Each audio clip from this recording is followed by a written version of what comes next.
it came to me. And I said, listen, all of us, we've been lied to for so long and so frequently and so loudly that we just came to accept it, that it's okay, and we lie ourselves and we say it's all right, it's no problem, it's actually something that's in our tradition. We like to lie, let's lie some more.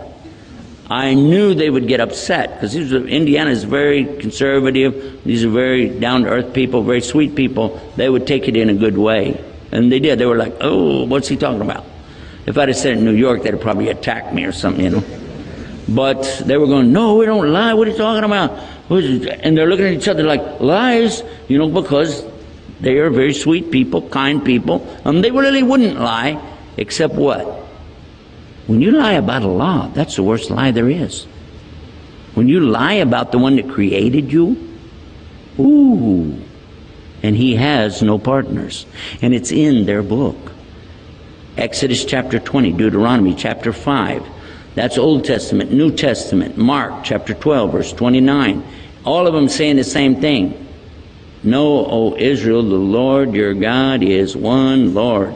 He has no partners. Thou shalt not have any other gods beside me.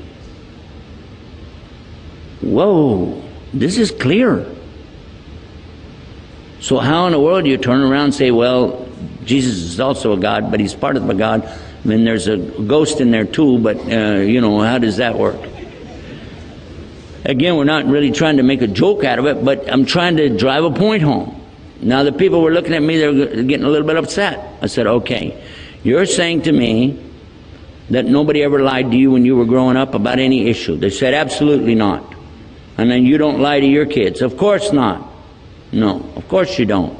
This is a good time to mention this one, by the way, that what I see going on all over the world today at this time of the year. I said, so I'm going to ask you a question. You don't lie. You've never lied. Your mama didn't lie to you. You don't lie to your kids. So how old were you when you found out there was no Santa Claus? Now they started laughing really hard until they realized what it meant. They were like, ah, ha, ha, yes, your mother lied to you, your father lied to you, your grandparents lied to you, your uncles and cousins lied to you, your teachers lied to you, your preachers lied to you. There's no sleigh being pulled by 12 tiny reindeer and another reindeer out front with a red flashlight on his nose. There's no fat guy wearing a red suit coming down your chimney once a year loading up the thing with presents and stuff. And a child is being taught to believe that to the extent that they will actually go out of their way to lie. And when the child says, Daddy, I just saw Santa Claus over in that department store. This one here lost 5 pounds or more. He looks a lot skinnier. I don't know what's going on. Oh, no, that's so. They are actually, this is, you know, Santa is everywhere. They say it. Or they'll say, oh, these are actually Santa's clones. Or these are Santa's helpers helping him. They have every kind of coverage for this. They will never say, son, it's not true. They're not going to do that. They just keep going on and on and on. And it happened to me when I came home from school one time in December. Come up to my mom. She's washing dishes. Mom, what's the matter? You won't believe what the kids in school were saying today. She said, what were they saying? They said there's no Santa Claus. Don't tell your sisters.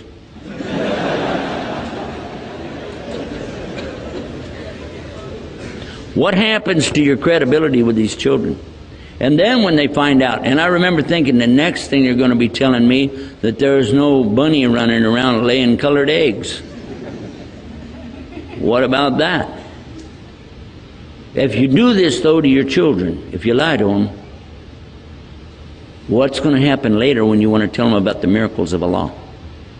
And this is why a lot of the Christians, as they grow older and start examining things, they dump the whole thing. As they say, throw the baby out with the wash water.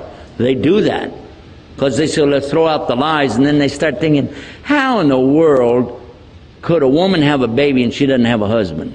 That doesn't make any sense. Well, here in New York, we got a lot of that going on. What we mean, how can a woman have a baby and no man's ever touched her? That's what it says in the Bible. And so, no, that doesn't make any sense. We just throw that out too. Now, when you want to start talking about salvation, who's going to believe it? God had to get on the ground and walk around like a human being, eating, drinking, going to the bathroom, you know. And then he had to get up on a cross. He didn't really want to. He prayed all night long to himself, asking himself not to let it happen. This is what the Bible said. It actually said he prayed to God. Then he's up on a cross, and now he bleeds, and he's going to die, and fine and good. Now all your sins are forgiven. How does that work? And if it really was a salvation to mankind, then how come in the Christian world today they still have the highest crime rate of all the entire world? And they still have the worst problems with sex, rape, incest, murder, robberies, burglaries. It goes on and on and on and on and on. And I'm not criticizing my own country.